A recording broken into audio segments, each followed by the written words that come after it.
First and foremost, we want to acknowledge all the victims of last night's mass shooting that happened here in the Warehouse District. Thank the Lord, no one died from last night's mass shooting, but it was a tragic and sad day nonetheless, and truly shows the massive gun problem we have, not just in Cleveland, not just in Ohio, but across this nation. So approximately about 2:25 this morning, right here in this location, we had an individual who actually started shooting at a crowd of people. That's what we have right now. It's important to note and understand we have officers assigned here. It's called the warehouse detail. We have officers assigned here at that particular time as patrons were coming out of different nightclubs. We had two officers actually and their cars, their marked cars, right at the corner there of West St. Clair and West 6th. Marked cars, officers in uniform. There are light bars, their lights are going.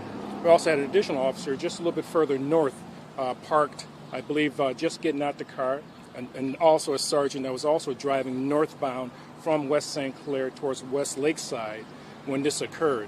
This particular individual started shooting towards the crowd. As you all know, struck 9 individuals. The officers immediately ran to the gunfire, ran to the victims, and rendered first aid. All the officers rendered first aid to the victims. As I stated, we had 9 total victims, 7 males and 2 females ranging from ages 23 to 38 years old. Again, I stress, we had officers assigned here. This is part of their detail, a very visible presence of officers, but yet this individual decided to use that weapon and shoot individuals, even with our officers here. So it's not a matter of police response. It's not a matter of police visibility, because we were here and we will continue to be here. What we have now for suspect, the subject is a black male that we know right now, a black male, and that's the extent of it. He may have had a grill in his mouth, a gold grill. We do have some leads, and we'll get that information out to you guys a little bit later. But I have to stress again, our officers were on scene, and they responded immediately. It's so important that we honor the hard work and the amazing response time by police department and EMS as well, too. Every weekend, we have a large police presence right here in the Warehouse District, and our first responders did a fantastic job to provide aid to all the victims last night as well. Thirdly, I want to also highlight the importance of this fact.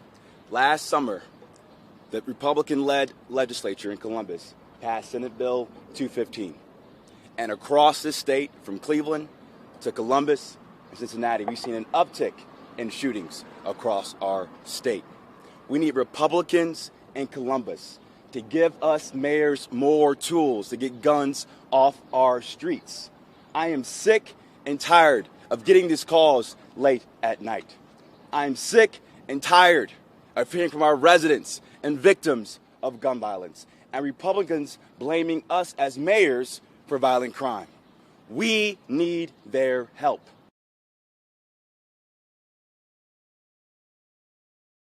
Thanks for watching our YouTube channel. Follow today's top stories and breaking news by downloading the NBC News app.